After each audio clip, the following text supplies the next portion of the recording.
비상계엄 선포를 2달 앞둔 지난해 10월 초, 김봉규 정보사 대령은 노상원 전 정보사령관에게 전화를 받았습니다. 특수요원 중에 사격자라고 폭파자라는 7에서 8명을 추천해달라는 내용이었습니다. 노 전 사령관은 10월 말 다시 전화를 걸어 특수부대 요원으로 5명, 또 우회 공작 인원으로 15명 정도를 선발하라고 요구했습니다. 김 대령은 노 전 사령관이 그러면서 인원을 선발할 때 전라도 출신은 빼라고 했다고 검찰 조사에서 진술했습니다. 민간인인 노 전 사령관이 현역 정보사 대령에게 특수부대 차출을 지시한 것으로 김 대령은 실제로 특수부대 5명과 우회 요원 10명 정도를 선발해 명단을 보낸 걸로 확인됐습니다. 비상계엄 당일 정보사는 육군 첩보부대 소속 40명을 수도권으로 올려보냈고 이 가운데 특수임무 요원 5명은 경기도 판교 사무실에서 대기한 것으로 드러났습니다. MBC가 확인한 노 전 사령관의 수첩엔 이른바 수거 대상의 처리 방안으로 사살에 대한 여러 계획이 담겨 있습니다. 특히 막산의 잠자리 폭발물 사용을 거론하며 용역, 예비역, 지원자와 함께 특수요원이라는 문구가 적혀 있습니다. 막사시설 보수팀에서 진입 후 설치한 뒤 확인 사살이 필요하다고 되어 있습니다. 노 전 사령관이 정보사 특수요원을 활용해 사살을 준비한 게 아닌지 의심되는데 정보사 간부들은 김용현 전 국방부 장관의 지시로 받아들인 걸로 조사됐습니다. 노 전 사령관이 수첩 작성 경위와 문구에 대해 입을 닫고 있는 상황에서 정보사가 비상계엄 당시 선관위 장악 외에 별도의 임무를 준비했던 건 아닌지 추가 수사가 필요해 보입니다. MBC 뉴스 차현진입니다. 노상원 전 정보사령관의 수첩엔 행사라는 단어가 여러 차례 등장합니다.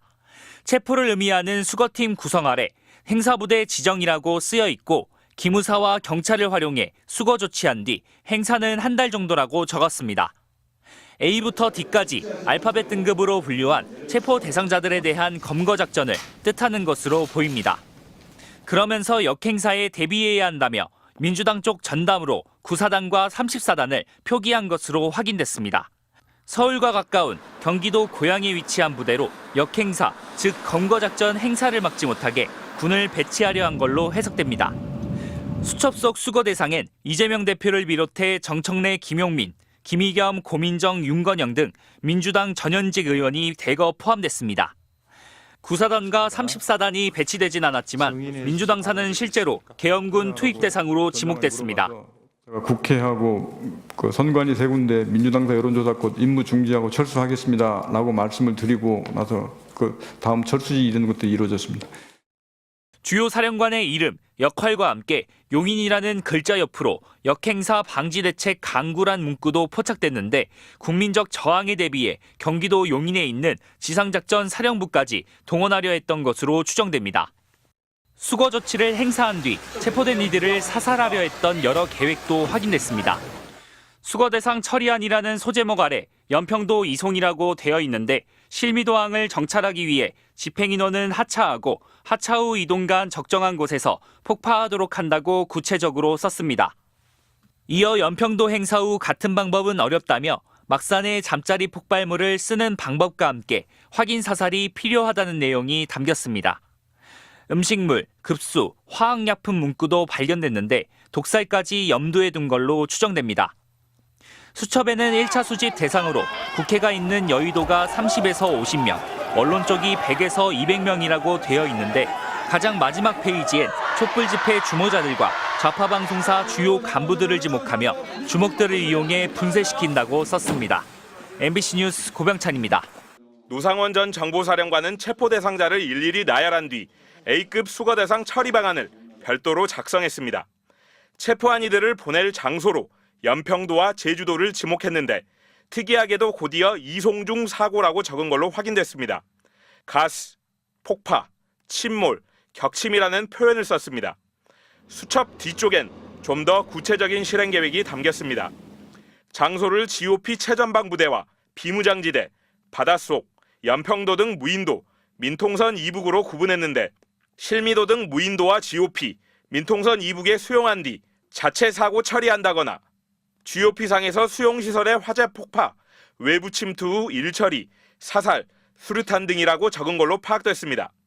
윤석열 정부 정책에 반대하거나 대립각을 세운 정치인, 판사, 종교인과 시민단체, 연예인, 심지어 전직 대통령까지 체포 후 사살한다는 계획을 노골적으로 세운 겁니다. 노 전 사령관은 그러면서 내국인 사용시는 수사를 피하기 어렵다. 전문 프로가 필요하다고 적었습니다. 사살 후 증거인멸까지 염두에 둔 것으로 보이는데 곧이어 중국과 함께 북한을 활용하는 안까지 등장합니다. 수거 후 처리 방안의 하나로 북 직진이라고 적었는가 하면 몇 페이지 뒤에는 북에서 조치한다고 적었습니다. 특히 북한과의 접촉 방법으로 비공식 방법이라고 적고 무엇을 내어줄 것이고 접촉 시 보안 대책은 어떻게 할지 논의한 듯한 문구도 수첩에서 발견됐습니다. 수첩에 누구 사살하라고 썼습니까? 수첩 메모 내용 누구와 상의했습니까? NLL 북한 공고는 어떻게 유도하라고 했습니까? NLL 북방한계선 인근에서 북한의 공격을 유도하거나 아예 북한에서 납포하기 직전 격침시키는 방안도 여기에 포함됐습니다.